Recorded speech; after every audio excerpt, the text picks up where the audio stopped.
Good morning. Good morning. Are you guys having fun? Yes. Did you have breakfast? Yes. So, good morning. Good morning. That's more like it. Okay. So, we have been hearing about a lot of topics, and I thought, in the morning, Amit sir has said in his session that there are some people who come up with jargons. So, I should be that guy. Okay, so I am the jargon guy, and here is one big jargon that I'm going to talk about. So, Amit sir, thank you for introducing me in your talk. So, I'm going to be talking about IoT. What on earth is that? Internet of Things. Now, we are talking actually about things connected to the internet. Ever since the evolution of mankind, we have been progressing, and then products have come. Internet was evolved. Then internet protocol. Initially, people started using IPv4, but it had limitations because it was only 255.255.255.255 was the maximum that you could. Then people thought about it and they went to V6, where they said that the number of devices that can get connected to the internet can last up to 3,000 years. Those many devices can be connected. So imagine at what pace technology has grown. Now, this also meant that life has to become simple for you. So I will take you through a journey of mine, and I will talk about what are the challenges that we have with regards to IoT testing, and what are some of the things that testers can do to make our life easy with IoT. All right, starting up. What this talk will do, I want to set your expectations right. It will tickle your brains, so that after leaving this, you think about it, you think about me, yeah, of course, and then go back home, do some reading, do some learning, do some experimentation, try out, break stuff, okay, get some hardware, break it, okay. And then what this talk will not do, it is not going to make you an expert. For that you have to work hard. Okay? Alright, with the expectations set, let's get going. So about me, you've been hearing about me, but once again, introducing myself with a pretty picture and a 5-line introduction. I am a principal consultant with Infosys. I am the Chief Enablement Officer with the Test Chat, and there are 4 hyperlinks which you can go on the internet, search, you will find all the 4 hyperlinks on Google, and you can get connected with me. So, where do I live? I live in the city the only city which has the privilege of having the prefix in front of it. I live in The Hague, in the Netherlands, okay? The only city in the world which has that privilege, because we are privileged people. And this small inset is a picture of my house in The Hague. This is where I live. And these are some of my neighbors planning a dharna, which is a road blockage on this street. Now this is where I go for my grocery shopping. Albertine is a grocery chain, a very famous grocery chain in the Netherlands. Okay? And you know what? When they write it in Dutch, it is spelled as AHA. Okay, so that's what it is.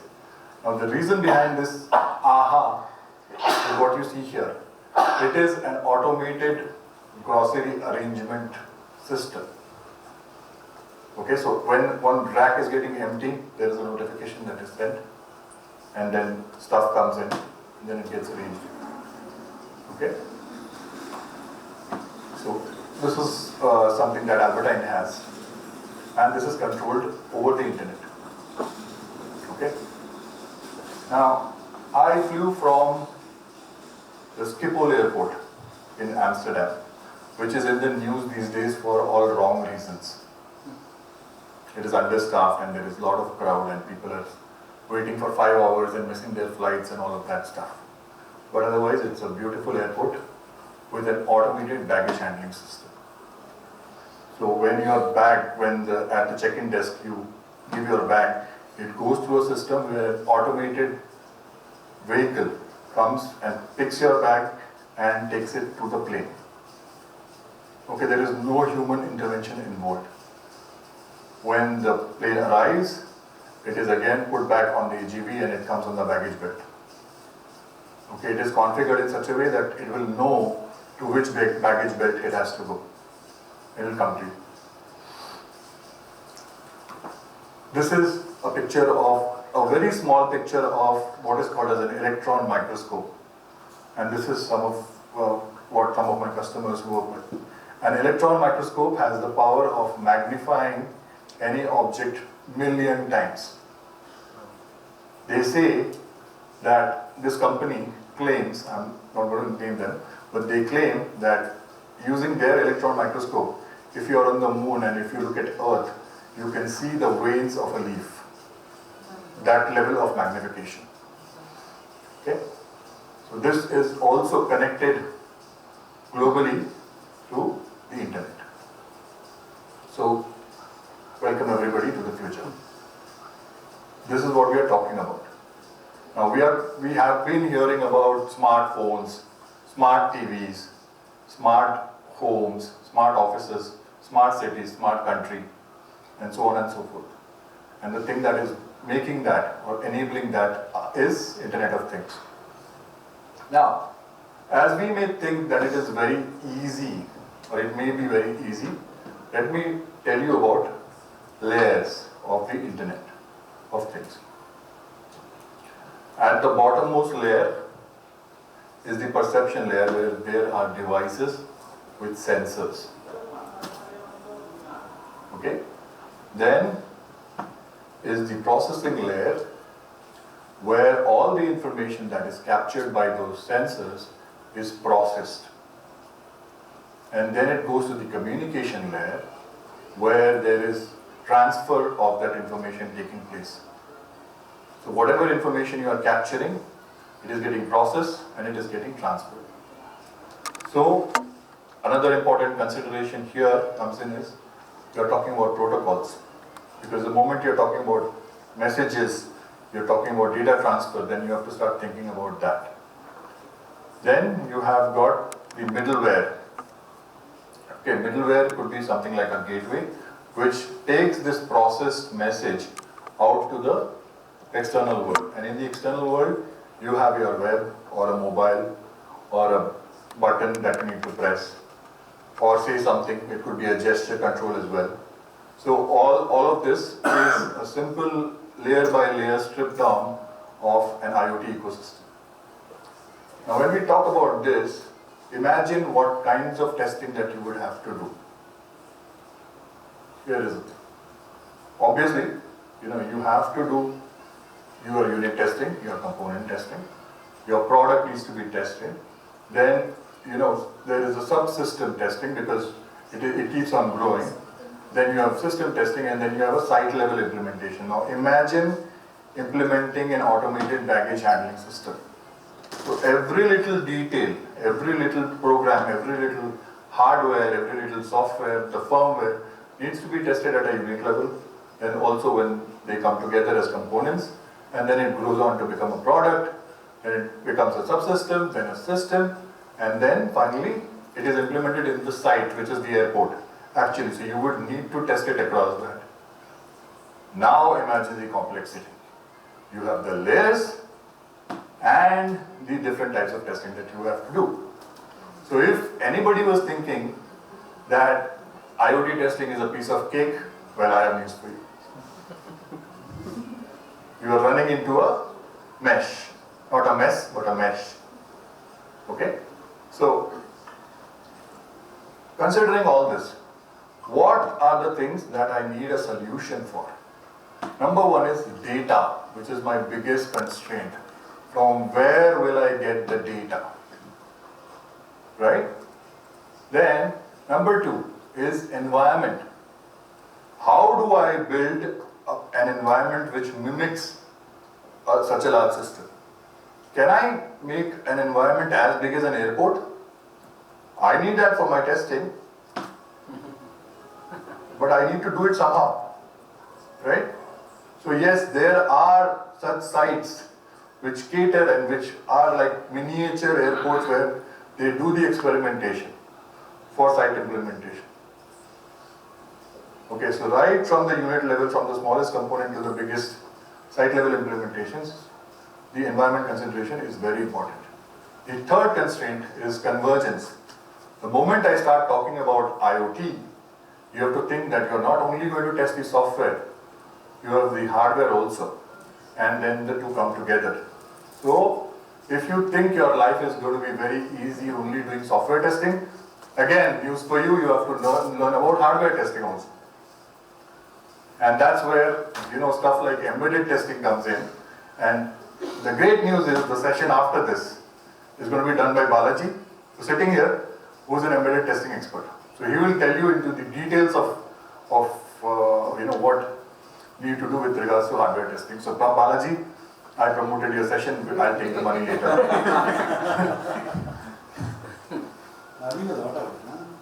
Yeah.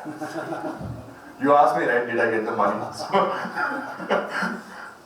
So, what kind of test strategies? Obviously, you need test strategies to drive your testing here.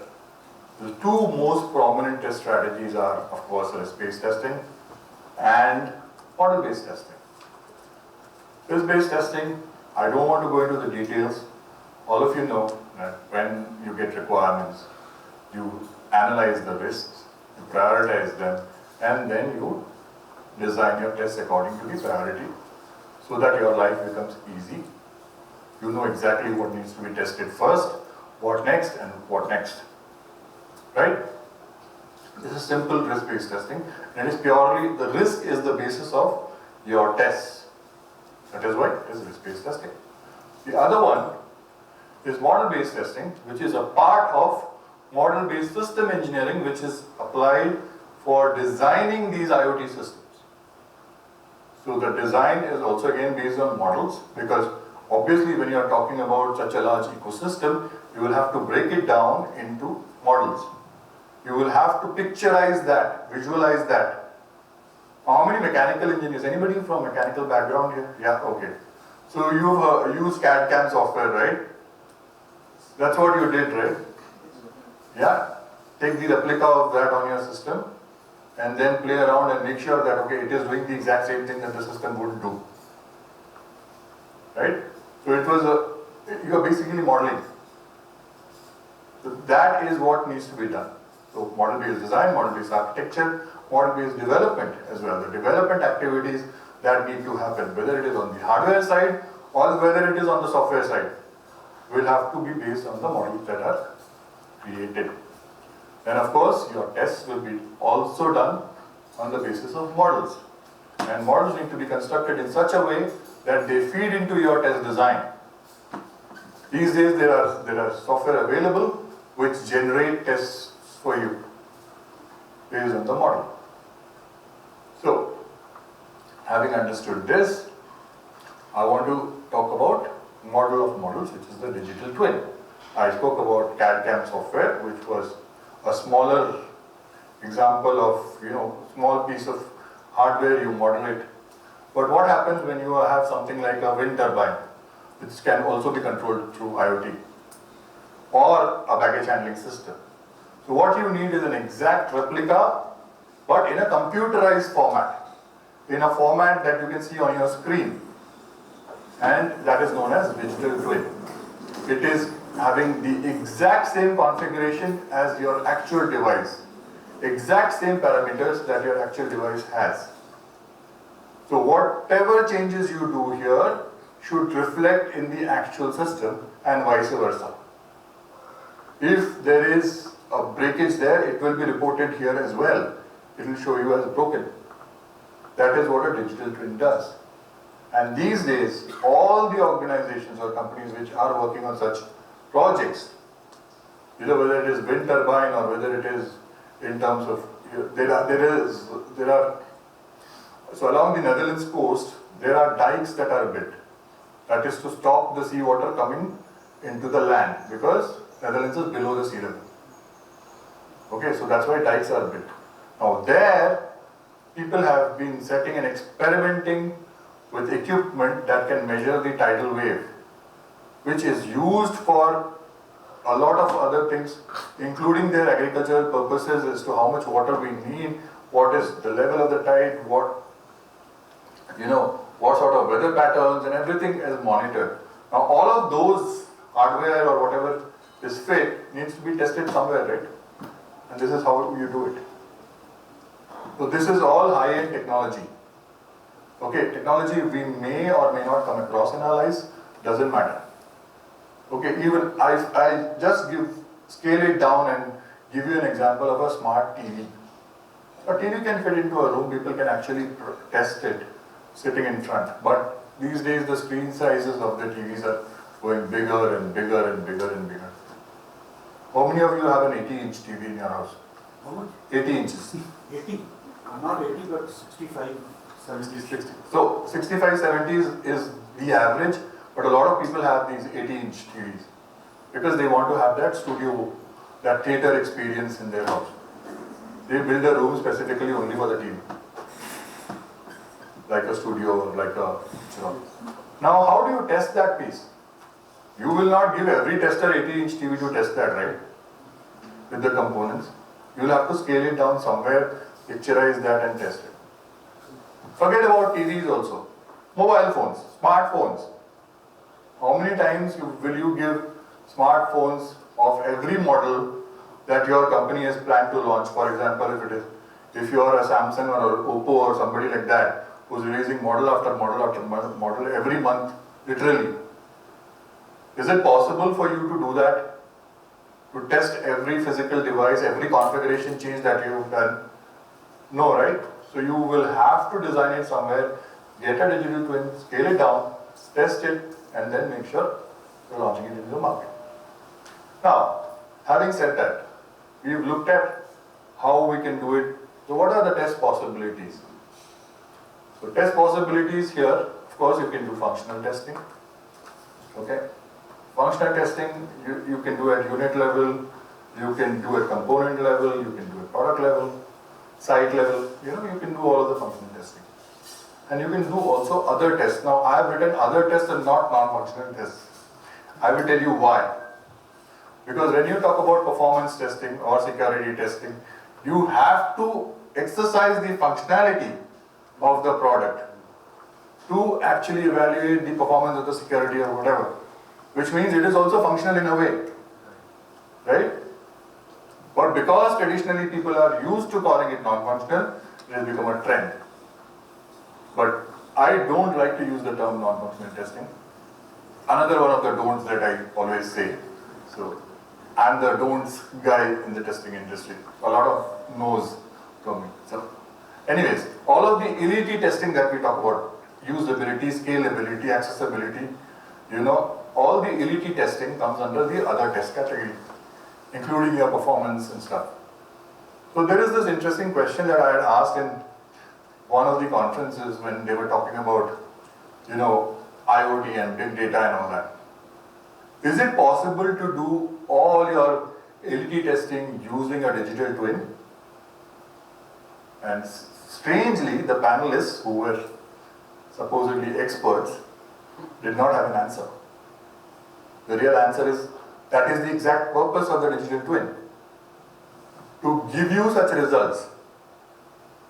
Okay, so you can do not only your functional testing with your digital twins, but can also do all sorts of IoT testing. You can also try experiments on security to break into it using your digital twin. Okay? So, now, when doing this, testers always have this dilemma. Tests that repeat. We have to do over and over and over again. Classic case, regression testing. Whether it is hardware, software, firmware, it doesn't matter. There will be regression. There is a change, its impact will need to be tested. As simple as that. Then, you have to release at speed. Otherwise, competition will beat you. So testers have to think of that also. Then you have to release at scale. Every company wants to grow, every business needs to grow, right? So with all these three, what is the solution for all the three challenges? Anyone?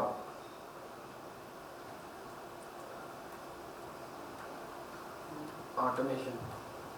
Simple, automation. That's why you automate, right? To beat these three. Right? Now, I showed you a picture in terms of the complex mesh. Out of all that, think about what are the easy targets or the low-hanging fruits, as we call it, for automation. So the candidates for automation are first the, what was this? Communication layer. All the MQTT protocol, the messaging layer, where you can check whether your data is accurate or not, data quality tests, everything that you can automate. And for those, you don't need fancy software programs. Something like a Perl code can work. 50 lines of Perl code can give you beautiful tests. Now again, I'm not saying don't use tools, use them. They are only to help you, make you efficient. But I'm also giving you a solution. If you're thinking about automation, don't start thinking, oh my God, this is such a complex piece. This is a beast in front of me, how do I automate? Start small. Start very small. See what a 50-line Perl code can do. If you need, I'll tell you a practical situation. So we were testing, backup devices, backup and storage devices, and we had a requirement of rebooting that machine almost 13 times during our test, the experiment that we were running. We had to reboot it 13 times. So, and the machines were all kept in the lab in US. We are sitting in India trying to test it over the internet. So how do we test it? Can we keep sending somebody to the lab every time? Call up and say, hey, go reboot now. Or should somebody be standing in the lab with a Bluetooth on and saying, okay, reboot. Doesn't happen, right? What we wrote was 5 lines of Perl code. So it would reboot, and when the system is up, you get a flag saying it's up again, continue your test. But there were situations when somebody had to actually go. Sometimes these devices require a hard reboot, which is also known as a power cycle, where you have to plug out the cables, let the batteries drain out, and then plug them back again, and then start, right? We've all done this with our phones as well, right? Or our easy candidate Wi-Fi modem. When you want to reboot, you do a hard reboot. You try a soft reboot, it doesn't work, then you plug everything out, plug it in. It is the same thing. When you require those situations, you need human intervention. So human intervention is required during testing. There, not everything can be automated. Classic case. Okay? Then, the next layer that can be done is your, what was this one, who remembers? Middleware. Absolutely. So, the next candidate for automation is your middleware, where all your firmware and all that is there. There will be constant updates happening as new releases come up. You can automate that test. It's a fairly simple, straightforward thing to automate. It will make your life so easy. Right? And finally, probably the easiest candidate for automation. Your front end, web, mobile. We are all experts in UI testing. Selenium, Java. No, there are more tools, of course. Okay, not promoting Selenium or Java. Both are open source, so no promotion, I don't get any money. So, so anyways, so these are the candidates for automation. So obviously, when you talk about possibilities of testing with IoT, this is also going to help you. Okay, so this is what I wanted to give you as an insight into IoT testing and answering the big question that I put on the slide. it is definitely an uphill battle. It is definitely an uphill battle, but it is definitely a winnable uphill battle. You can win it. Okay? And with that, thank you so much. Any questions?